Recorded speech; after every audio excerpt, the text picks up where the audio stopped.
everyone, welcome back to Smart Spiritual Solutions. In this channel, we use the scriptures to guide our steps, and we draw many important life lessons from various biblical stories and inspired teachings. In today's video, we're going to be looking at how we can offer ourselves as living sacrifices to God. I have drawn this title from Romans chapter 12 verse 1, a verse you may or may not be familiar with. In that account, Paul had told us, "I beseech you therefore, brethren, by the mercies of God, that ye present your bodies a living sacrifice, holy and acceptable unto God, which is your reasonable service." What Paul simply meant here is that our lives as Christians should be devoted or dedicated to advancing the purpose of God. In other words, we are allowing ourselves and our lives to be a tool in the hands of God to achieve His purpose or advance His will. A good example that will help us understand what this means is to think of a soldier. A soldier naturally offers themselves as living sacrifices to their nations or to their commanders. If you look at World Wars I and II, you see that millions of soldiers died to fight for freedom and fight for their nations. So they allowed their lives to be used for such causes. So in effect, they were living sacrifices for their nations. David had such committed soldiers in his army, people who would risk their lives to protect him and fight the battles of the Lord. In the Christian dispensation, you see that Jesus Christ, the Son of God, did exactly that. He offered his life as a living sacrifice. His life was not too big in his eyes to be offered because of the huge role that would play in advancing God's plan for our salvation. Because, if we're familiar with the New Testament account, it describes how Christ's sacrificial death served the purpose as a ransom to atone for the sin that we inherited from Adam and Eve. Read Matthew chapter 20, verse 28. Jesus Christ described the idea of a ransom when he said, "Even as the Son of Man came not to be ministered unto, but to minister and to give his life a ransom for many." And we have other videos across some of our other channels that explains this idea in a lot more detail. But fundamentally, Jesus was able to give his life up for such a noble cause. And that was why he said, "Greater love hath no man than this, that a man lay down his life for his friends." If you read John chapter 15, verse 13. And he added in chapter 10, verses 17 and 18, "Therefore doth my Father love me, because I lay down my life that I might take it again.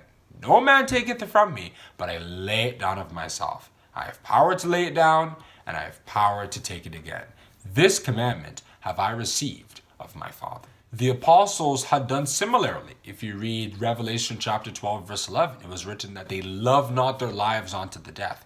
If you look at how Paul and some of his fellow laborers worked and sacrificed themselves for the churches that they serviced, it's inspiring, right? How if you read Philippians chapter 1, verses 12 to 14, we see one of such inspired statements where Paul was saying that his suffering was furthering the gospel and that he was happy about that. Of course, he may have wished that he could be free like everyone else to do even more work, but he was rejoicing in the fact that his sufferings, his pains, were serving as a means to further the gospel.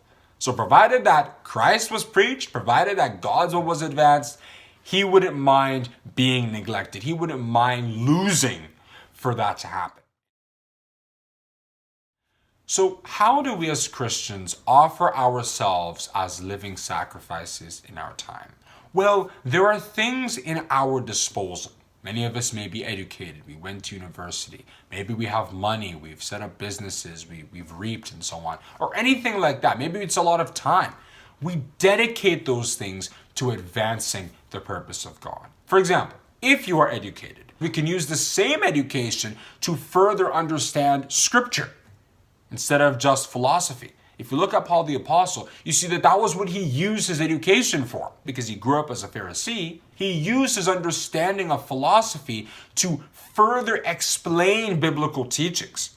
which is why he's so well known today. He's so well read. If it's eloquence you have, then you're not going to use your eloquence to further ideas of this world. Maybe you'll be an activist for some worldly cause, and then everyone will begin to flock around you because you're promoting their thing. No, you use your eloquence, or whatever it is you have, to further. That's how you be a living sacrifice, because you're intentionally sacrificing the joy and satisfaction you would have gotten if you used your talents, your gifts, your resources to further things of this world. Everyone will clap for you, people will praise you, people will like you. It's when you turn away from that and you begin to use those same talents for causes that are not popular, like spiritual causes. That's what it means to be a living sacrifice.